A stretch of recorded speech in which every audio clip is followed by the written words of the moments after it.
الحمد لله وكفى وسلام على عباده الذين اصطفى أما بعد فأعوذ بالله من الشيطان الرجيم بسم الله الرحمن الرحيم وما أرسلناك إلا رحمة للعالمين وقال الله تبارك وتعالى في موضع آخر سبحان الذي يسرى بعبده ليلا من المسجد الحرام إلى المسجد الأقصى الذي باركنا حوله صدق الله العظيم.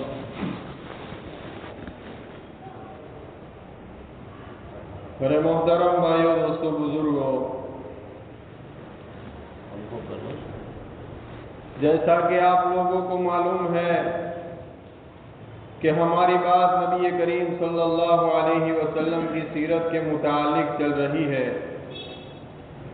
آپ صلی اللہ علیہ وسلم کی 63 سالہ زندگی میں سے تقریباً 50 سالہ زندگی مختصراً آپ لوگوں کے سامنے بیان کر دی گئی ہے.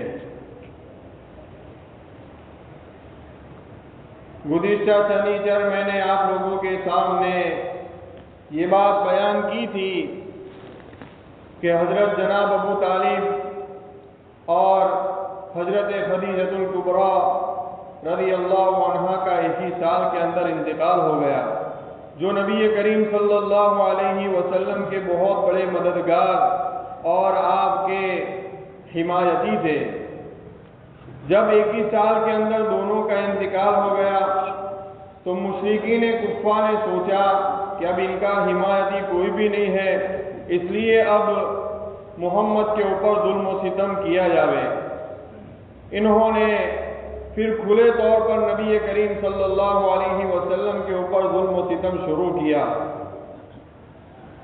اور دوسری طرف نبی کریم صلی اللہ علیہ وسلم ان کے ظلم و ستم کی طرح توجہ کیے بغیر آپ دعوت و تبلیغ کا فریضہ انجام دیتے رہے. نبی کریم صلی اللہ علیہ وسلم کی دعوت و تبلیغ ابھی کامیابی اور ظلم و ستم کے اس مراحل سے گزر ہی رہی تھی کہ آفاق کے دور و دراز کی پہنائیوں سے دھندلے تاروں کی جھلک دکھانا شروع ہوئی. یعنی نبی کریم صلی اللہ علیہ وسلم کو معراج نصیب ہوئی. اللہ تبارک و تعالیٰ نے نبی کریم صلی اللہ علیہ وسلم کو جو معراج عطا فرمائی، اس کی ایک وجہ یہ بھی ہے کہ جناب ابو طالب اور حضرت خدیجہ الکبریٰ کا انتقال ہو گیا تو مشرکین مکہ یہ چاہتے تھے کہ آپ کو دبا دیا جاوے، آپ کے اوپر دباؤ اتنا ڈالا جاوے کہ حق کے باطل حق کی آواز ہمیشہ ہمیشہ کے لیے خاموش ہو جاوے. ایسے مرحلے کے اندر اللہ تبارک و تعالیٰ نے نبی کریم صلی اللہ علیہ وسلم کو ایسا اٹھایا کہ اپنے عرش کے اوپر لے گئے اور سب کو اللہ تبارک و تعالیٰ نے خاموش کر دیا. آپ کو معراج نصیب ہوئی. ایسے تو دنیا کے اندر جتنے بھی انبیاء کرام علیہ السلام تشریف لائے، ہر ایک کو اللہ تبارک و تعالیٰ نے ان کے مرتبے اور ان کی شان کے مطابق معراج عطا فرمائی. کسی کو معراج دنیا کے اندر ہوئی، کسی کی معراج آتش نمرود میں ہوئی، کسی کی معراج مچھلی کے پیٹ کے اندر ہوئی، کسی کی معراج کنویں کے اندر ہوئی. ہر ایک کی شان الگ الگ تھی، لیکن نبی کریم صلی اللہ علیہ وسلم کو جو معراج نصیب ہوئی اور آپ کو جو مقام اور مرتبہ معراج سے ملا وہ کسی اور نبی کو کیا ملتا. آپ صلی اللہ علیہ وسلم کو وہ معراج ملی، اور معراج کے اندر ایک خاص حصہ وہ تھا کہ ایک مقام وہ بھی آیا کہ نوری مخلوق کے سردار حضرت جبرائیل بھی آپ کو چھوڑ کر چلے گئے اور صرف محبوب اور حبیب دونوں ہی باقی رہ گئے. یعنی اللہ تبارک و تعالیٰ اور نبی کریم صلی اللہ علیہ وسلم کے علاوہ کوئی بھی نہیں تھا. آپس کے اندر دونوں بات چیت کر رہے تھے. تو آپ کو جو معراج نصیب ہوئی وہ کسی اور نبی کو معراج نصیب نہیں ہوئی. اب معراج کون سی تاریخ میں ہوئی اس کے اندر مختلف روایات ہیں. صحیح قول یہ ہے کہ 27 رجب پیر کے دن نبی کریم صلی اللہ علیہ وسلم کو یہ معراج نصیب ہوئی. معراج کے معنی ہے سیڑھی کے، معراج کے معنی ہے سیڑھی کے۔ اب مسجد اقصی سے بعض لوگوں نے کہا ہے کہ مسجد اقصی سے ایک سیڑھی لائی گئی تھی جن کے اوپر چڑھ کر نبی کریم صلی اللہ علیہ وسلم آسمان کے عروج پر پہنچے، اس لیے اس کو معراج کہا جاتا ہے۔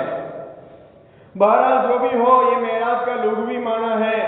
اب اس کا صحیح قرآن اور حدیث سے ہمیں جو معراج کا جو واقعہ ملتا ہے وہ کچھ اس طرح ہے کہ حضرت نبی کریم صلی اللہ علیہ وسلم حضرت ام ہانی کے گھر آرام فرما رہے تھے۔ آپ آرام کر رہے تھے کہ حضرت جبرائیل اور حضرت میکائیل علیہ السلام تشریف لائے۔ اللہ کے رسول خود فرماتے ہیں انا بین النائم والیقظان، یعنی میں ابھی خوف اور بیداری کی کشمکش میں تھا۔ انسان کی فطرت ہے کہ جب وہ آرام کرنے کے لیے لیٹتا ہے تو فوراً نہیں سو جاتا، بلکہ آہستہ آہستہ آہستہ وہ نیند کے اندر چلا جاتا ہے۔ حضور خود فرماتے کہ میں خوف اور بیداری کی کشمکش میں تھا کہ معراج کا بلاوا آ گیا۔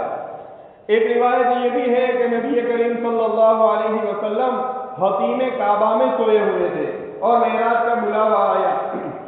بعض لوگوں نے کہا ہے کہ 3 شخص نبی کریم صلی اللہ علیہ وسلم کے پاس تشریف لائے۔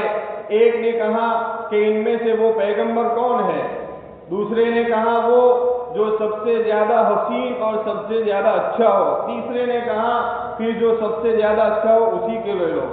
بعض روایت میں یہ بھی ملتا ہے کہ آپ نبی کریم صلی اللہ علیہ وسلم حضرت ام ہانی کے گھر تشریف آرام فرما رہے تھے۔ آپ کی داہنی جانب غالباً حضرت حمزہ تھے اور بائیں جانب حضرت جعفر تھے۔ حضرت جبرائیل تشریف لائے اور نبی کریم صلی اللہ علیہ وسلم کی نشاندہی فرمائی۔ سب سے پہلے تو یہ بات یاد رکھیے کہ معراج کے 2 پہلو ہیں۔ ایک پہلو تو یہ ہے مسجد حرام سے مسجد اقصی تک کا پہلو ہے، جس کو اسراء کہا جاتا ہے، اور دوسرا پہلو مسجد اقصی سے لے کر سدرۃ المنتہا تک کا ہے، جس کو معراج کہا جاتا ہے۔ تو یہ یہ معراج کے 2 حصے ہیں، ان میں ایک حصہ اسراء کہا جاتا ہے اور دوسرا حصہ معراج کہا جاتا ہے۔ تو حضرت میکائیل اور حضرت جبرائیل علیہ السلام نبی کریم صلی اللہ علیہ وسلم کے پاس تشریف لائے۔ اللہ کے حکم سے حضرت جبرائیل علیہ السلام نے دروازے کا راستہ اختیار کرنے کے بجائے چھت کا راستہ اختیار کیا، یعنی آپ چھت سے سوراخ کر کے تشریف لائے۔ یہ چھت کا راستہ اختیار کرنا اس بات کی طرف اشارہ تھا کہ ایک ایسا واقعہ پیش آنے والا ہے جو انسانی عقل کو حیران کر دے گا۔ ایسا واقعہ پیش آنے والا ہے۔ چھت کا راستہ اختیار کرنے کے بعد نبی کریم صلی اللہ علیہ وسلم کا روٹ طے ہوا۔ حضرت جبرائیل علیہ السلام آپ کے پاس تشریف لائے۔ چونکہ یہ بہت بڑا معجزہ تھا، اور معجزہ اسی کو کہتے ہیں جو انسانی عقل کو حیران کر دے۔ انسان کی عقل میں وہ چیز آ ہی نہیں سکے، اس کو معجزہ کہا جاتا ہے۔ اور معراج یہ اللہ کے رسول صلی اللہ علیہ وسلم کا ایک بہت ہی عظیم معجزہ ہے۔ اس واقعے کی پائے تکمیل، یعنی اس کو مکمل کرنے کے لیے اس کا آغاز بھی انوکھے انداز سے کیا گیا کہ دروازے سے آنے کے بجائے چھت کا راستہ اختیار کیا گیا۔ اب یہاں ایک سوال دماغ میں پیدا ہو سکتا ہے کہ آخر کتنا بڑا سوراخ کیا گیا ہوگا کہ نوری مخلوق کا سردار حضرت جبرائیل وہاں سے تشریف لائے۔ حالانکہ حضرت جبرائیل علیہ السلام کے 600 پر ہے، ایک پر اتنا بڑا ہے کہ پوری زمین کو ایک ہی پر کے اندر وہ لپیٹ لے، تو اتنا بڑا نوری مخلوق کا سردار 600 پر کے ساتھ گھر کی چھت سے کیسے داخل ہوا ہوگا؟ ایک سوال یہ پیدا ہو سکتا ہے۔ اسی لیے اللہ تبارک و تعالیٰ نے شروع ہی کے اندر یہ بات فرما دی، سبحان الذی اسری بعبدہ، کہ تمہارا رب وہ پاک ذات ہے جس نے اپنے بندے کو سیر کرائی۔ یعنی کہنے کا مطلب یہ ہے کہ وہ ذات قادر المطلق ہے، وہ ذات کن فیکون کی مالک ہے۔ ساری کائنات اس کے اشارے کے اوپر چل سکتی ہے، ساری کائنات اس کے اشارے کے اوپر چلتی ہے، وہ چاہے وہی ہو سکتا ہے۔ یہ بات کہ نوری مخلوق کا سردار 600 پر کے ساتھ اس